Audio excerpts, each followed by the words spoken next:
بس پہلے نماز کی عادت ضروری ہے، اپنے آپ کو نمازوں کو پابند کرنا ضروری ہے، چاہے نمازوں کو فائدہ نظر آتا ہو انسان کو ظاہری حالت میں یا نہ، لیکن نمازیں بہرحال پڑھنی کیونکہ یہ فرض ہیں۔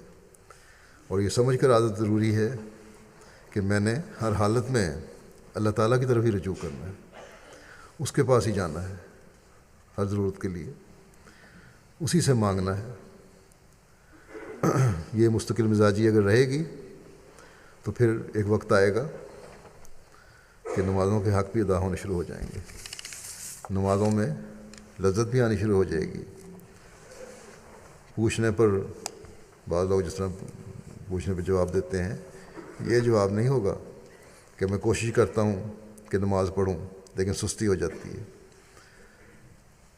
آپ نے ایک موقع پر فرمایا کہ سستی ہوتی ہی اس وقت ہے جب نماز کی اہمیت نہیں ہوتی، اور غیر اللہ کو انسان زیادہ اہم سمجھ رہا ہوتا ہے۔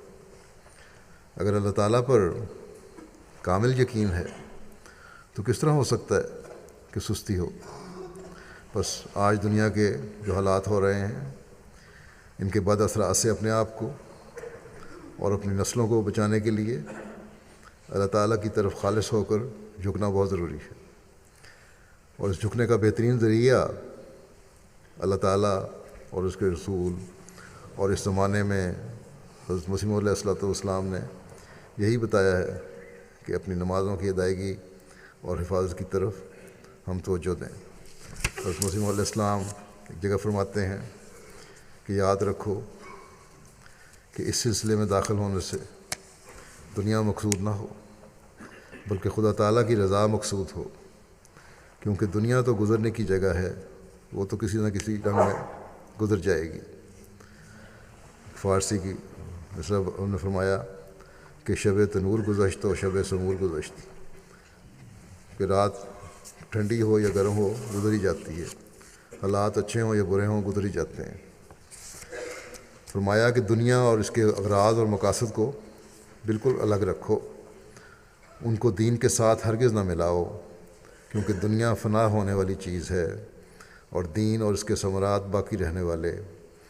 دنیا کی عمر بہت تھوڑی ہوتی ہے، تم دیکھتے ہو کہ ہر آن اور ہر دم میں ہزاروں موتیں ہوتی ہیں، مختلف قسم کی وبائیں اور امراض دنیا کا خاتمہ کر رہی ہیں۔ کبھی ہیضہ تباہ کرتا ہے، اب طاعون ہلاک کر رہی ہے، اس زمانے میں طاعون پھیلا ہوا تھا۔ کسی کو کیا معلوم ہے کہ کون کب تک زندہ رہے گا، جب موت کا پتہ نہیں کہ کس وقت آ جائے گی، پھر کیسی غلطی اور بےہودگی ہے کہ اس سے غافل رہے۔ اس لیے ضروری ہے کہ آخرت کی فکر کرو، جو آخرت کی فکر کرے گا اللہ تعالیٰ دنیا میں اس پر رحم کرے گا۔ اللہ تعالیٰ کا وعدہ ہے کہ جب انسان مومن کامل بنتا ہے تو وہ اس کے اور اس کے غیر میں فرق رکھ دیتا ہے، اس لیے پہلے مومن بنو، اور یہ اسی طرح ہو سکتا ہے کہ بیت کی خالص اغراض کے ساتھ جو خدا ترسی اور تقوی پر مبنی ہیں، دنیا کے اغراض کو ہرگز نہ ملاؤ۔ نمازوں کی پابندی کرو اور توبہ و استغفار میں مصروف رہو، نوع انسان کے حقوق کی حفاظت کرو اور کسی کو دکھ نہ دو، راست بازی اور پاکیزگی میں ترقی کرو تو اللہ تعالیٰ ہر قسم کا فضل کر دے گا۔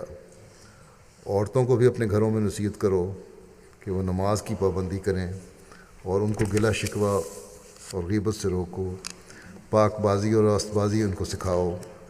ہماری طرف سے صرف سمجھانا شرط ہے، اس پر عمل درآمد کرنا تمہارا کام ہے۔ جو غیروں کو سمجھائیں گے، عورتوں کو سمجھائیں یا بچوں کو سمجھائیں، تو اس کے لیے خود بھی پاک بازی اور راست بازی کے نمونے دکھانے ہوں گے۔ گزرے ہوئے 100 سال کی تاریخ گواہ ہے، سائے کی طرح سایہ فگن ہم پہ خدا ہے۔ گزرے ہوئے 100 سال کی تاریخ گواہ ہے، سائے کی طرح سایہ فگن ہم پہ خدا ہے۔